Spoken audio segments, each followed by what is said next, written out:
Emotional sobriety, what is it and how can you get it? I'm about to share that with you in this video. Hi, I'm Kirsten Johnson. Welcome to my channel. If you are new here, be sure to hit the subscribe button and the bell so you can get notifications of upcoming videos. Emotional sobriety is the willingness, the clarity, the consciousness, and the ability to meet our emotions in the moment with our presence.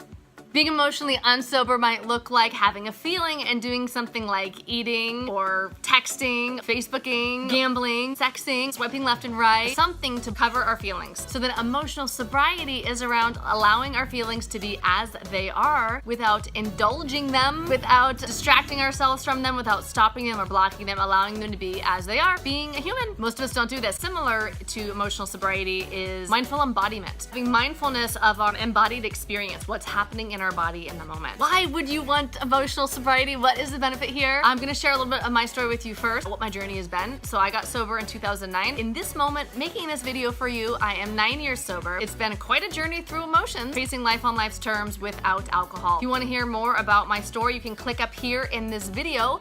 It is my TED Talk called The Secret That Almost Killed Me, which is a little bit about what it was like before, mental health, addiction and struggles, trauma, PTSD, what happened, and what it's like now, my healing journey. The first thing in emotional sobriety is the ability to feel. This means that we need to be aware that we're having a feeling. As odd as it might sound, a lot of us don't know we're having feelings, we're lost in them. It's like the fish in the water, it doesn't know it's in it. We don't know we're having the feeling, we're believing it, we're in it, we're in the story that our mind's making up, and in the feeling, and we don't have that space to notice, hey, a feeling is here. So I'm angry versus anger is here. Versus actually what is there is that sympathetic nervous system is activated and we have adrenaline and cortisol in our system, these little buzzing chemicals in our system. Let's say we get cut off in traffic and we're in some road rage. There's the stress chemicals in our system, sympathetic nervous system is activated and we're feeling angry. It's having the awareness that we have that feeling, the ability to notice, oh, anger is here, and then dropping our attention down. Like literally this is what we do. We bring our attention out of our mind and into our body and we notice where we feel the feels. Where is the sensation that we're calling anger? Where is the sensation that we're calling rejection, shame, or loneliness? Actually noticing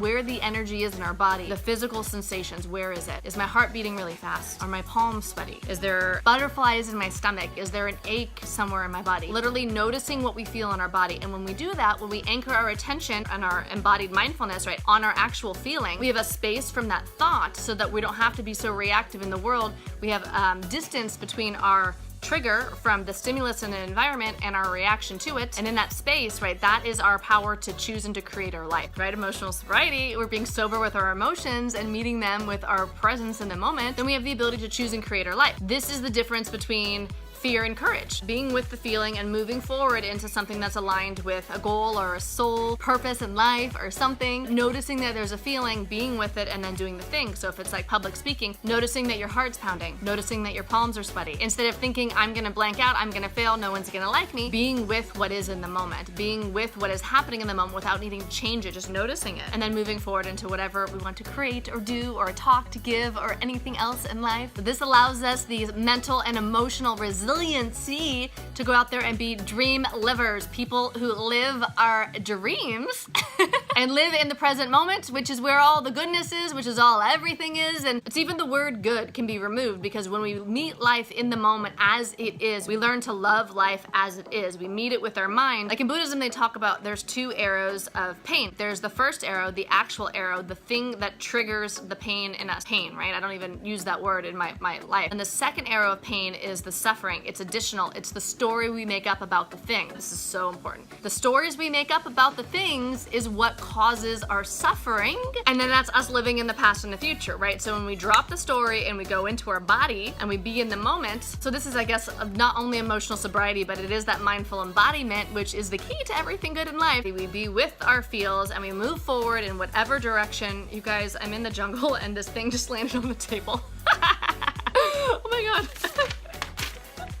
What I found is that 5 years into my recovery, I stopped using other things to blow my mind on demand. I didn't even know I was. And that's what I've seen with a lot of people. I'm 9 years in now into my sobriety, but I've seen people around 4, 5, 6 years sober. There's no rule about this, but I've seen around 5 years sober something happen. The feels come back, the original feels, the feels we never wanted to feel, the original trauma, if we had original trauma, the emotional pain that was under our drinking. There's another video you can check out. It is about compulsive behaviors and addiction. Guys, let's get free. Check out the video. This beautiful process of embodied mindfulness, of emotional sobriety, is exactly how I was able to stop being compulsive in my recovery. By being with my feelings, befriending the sensation, befriending the buzz in my body that we call these feelings that we don't want to feel. By being with the feelings in my body, I no longer needed to use work or attention or anything else to mask how I was feeling. That's freedom, when I don't need anything on the outside so that I can feel okay on the inside. So it's not about feeling better, it's about getting better at feeling. Team freedom.